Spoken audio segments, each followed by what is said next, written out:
Hai. Jadi balik lagi ke channel YouTube kita. Nah, sekarang mau ngapain? Jadi hari ini kita bakal makan-makan yang sederhana aja. Ini ada apa ini? Ada terong. Ini namanya rica-rica ayam terong. Ini ayamnya. Nah, mau makan sambil bercerita.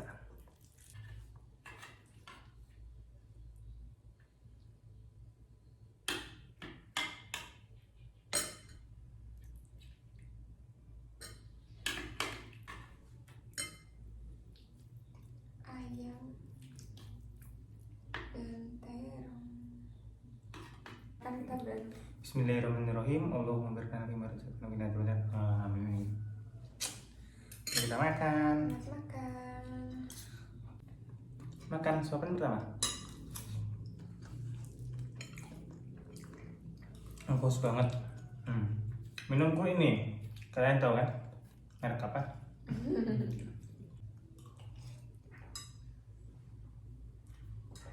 Yang mana nggak masakannya? Nah, masakanmu tuh enak. Kamu pernah masak sekali nggak enak, tapi sebenarnya itu bukan karena kamu kurang bumbu atau apa, tapi karena daun ubinya udah basi. Jadi waktu itu pernah Oh iya. masak daun ubi tumbuh. Dulu pernah masak daun ubi tumbuh. Aku nggak pernah sih masak daun ubi tumbuh. Aku masak pertama kali di Kalimantan. Karena di Jawa kan jarang ada ya. Adanya ya kayak di rumah makan Padang dan kayaknya jarang deh kalau masak sendiri. Itu aku nggak tahu cara masaknya gimana. Dan nggak aku cuci lagi karena kan dia udah ditumbuk ya. Jadi kayak logikaku kalau dicuci lagi ntar hilang dong kayak rasanya. Ternyata pas aku bumbuin itu rasanya jadi aneh. Semenjak itu aku kalau masak daun ubi tumbuk paling enggak itu aku rendam air dulu. Jadi ntar air yang pertama itu dibuang dulu biar nggak terlalu ada bau-bau yang khas dari daun ubinya. Menurut kamu cewek itu harus bisa masak nggak sih? Menurutku ya harus bisa masak. Sebenarnya nggak harus cewek sih, cewek ya harus bisa masak. Nah, misalnya ya, kalau ceweknya lagi sakit, istrinya misalnya suami istrinya lagi sakit, terus istrinya mau disuruh masak terus sakit disuruh masak kan enggak. Jadi cewek itu harus bisa masak. Kalau ceweknya sakit ya cowoknya masak, suaminya yang masak kayak gitu. Minimal yang simpel-simpel kayak misalkan air bening, kayak sayur sop atau sayur asem gitu kan bumbunya. Bahkan kamu bisa pakai bumbu salah satu merek bumbu tahu sendiri lah ya, yang bisa dibeli di warung, tinggal cemplungin atau tambahin bawang merah, bawang putih, kasih cabai, udah selesai kayak gitu. Jadi menurutku nggak ada alasan orang untuk nggak bisa masak. Masak nggak harus enak, nggak harusnya enak banget, yang penting bener-bener bisa dimakan aja. Soalnya kan kita nggak tahu kedepannya tuh kayak gimana. Belum tentu di tempat kita tinggal selanjutnya tuh banyak orang yang jualan makanan, ya kan? Kita udah ngomongin dari awal ya. Kamu kan dulu pernah ngasih aku pilihan kayak mau uang kasih semua ke kamu atau kasih uang jajan aja. Dulu sih aku pengennya kasih uang jajan aja sih. Ya maksudnya kalau untuk uang makan, uang listrik, air, atau kayak perawatan rumah dan seisinya gitu ya, itu tuh kayak biar urusan suamiku aja gitu. Jadi kayak uang yang dikasih ke aku ya udah itu berarti buat aku gitu. Kemarin ada FYP yang bahas kayak aku udah kasih uang 1,5 juta untuk sebulan, masa gak cukup 1,5 juta untuk sebulan? Ini gimana ya? FYI ya, orang yang masih ngekos aja tuh, yang masih hidup sendiri, yang masih ngekos tuh 1,5 juta itu nggak cukup. Udah bayar kos dan lain-lain. Apalagi kalau udah hidup berdua, ya udah punya keluarga gitu lah. 1,5 juta buat bayar listrik aja berapa? Buat makan, masa ngasih nafkah cuma lewat aja? Maksudnya cuma bisa dinikmatin bersama aja, nggak ada uang atau kayak nafkah yang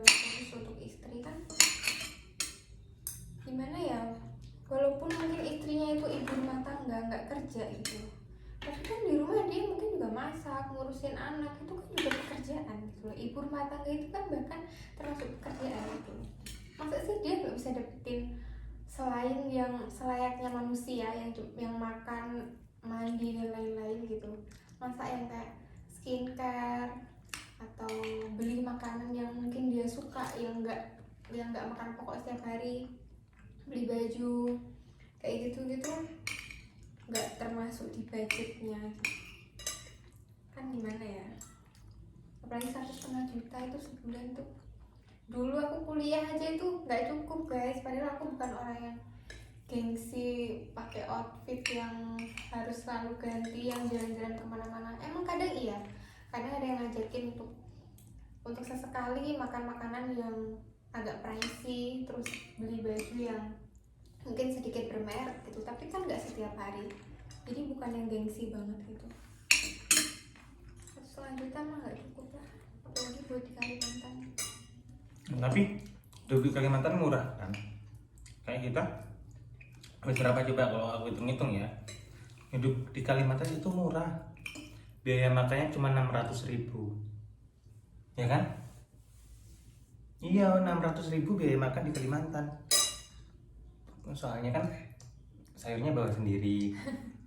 Terus habis itu kita makan keluar mungkin ya seminggu sekali. Nah, jadi murah kan di Kalimantan? Nggak sampai 1 juta. Itu kita udah kebantu makan itu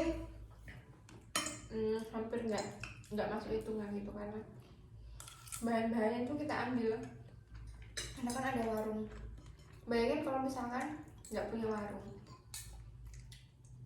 nggak punya Rumah makan buat sesekali makan, kalau pengen makan di luar yang simpel gitu, berapa coba budget buat makan gitu loh. Untung aja kalau di Kalimantan itu sehari tuh aja dah 50. Itu makan yang paling ngirit loh ya. Kagak makan ikan, kagak makan ayam, 50.000 per hari 2 orang. Nah berarti 1 bulan ya kurang lebih 1.500.000. Baru makan, belum listrik. Nah itu sih. Masa kehidupan di masa dia sebelum nikah itu jauh lebih baik daripada setelah dia nikah? Kan itu justru yang bikin orang akhirnya banyak yang takut untuk nikah, apalagi nikah muda. Tuh, aku sebelum nikah ya aku mikir, kalau misalnya biaya hidupmu 1 bulan 2 juta, itu kan makan dan lainnya kan ya misal 2 juta, berarti aku ya harus minimal bisa kayak gitu, makan dan lainnya 5 juta. Ya alhamdulillah kalau bisa lebih. Jadi kayak aku ngasih kamu kan uang buat jajan sendiri, terus buat nabung kita bersama, jadi sendiri.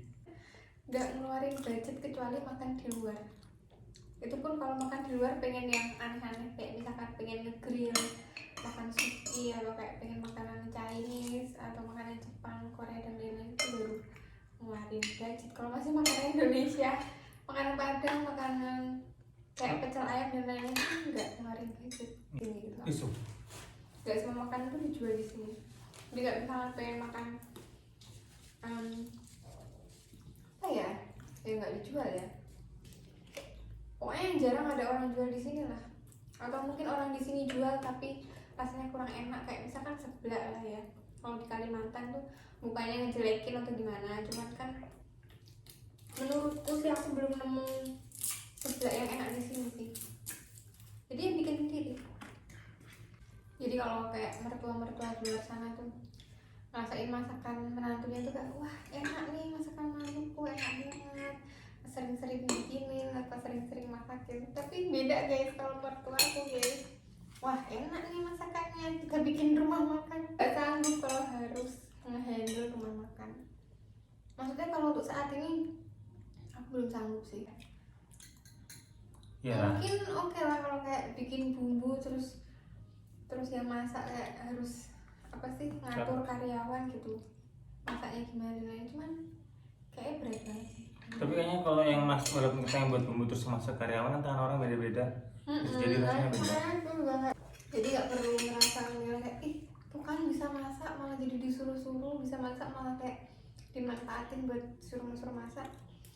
Ya nggak juga, soalnya juga ada duitnya, dikasih uang jajan juga gitu. Cuman aku paling gak suka sama orang yang menjadikan kalimat kamu nyari istri kan, bukan nyari pembantu, jadi nggak harus bisa masak. Aku mampu kok buat beli masakan. Dulu sebelum aku nikah aku bisa beli makanan apapun yang aku mau tanpa harus emosi gitu, tanpa harus berantem gitu kan. Mungkin emang banyak sih wanita-wanita karir di luar sana yang pasti berpikir seperti itu.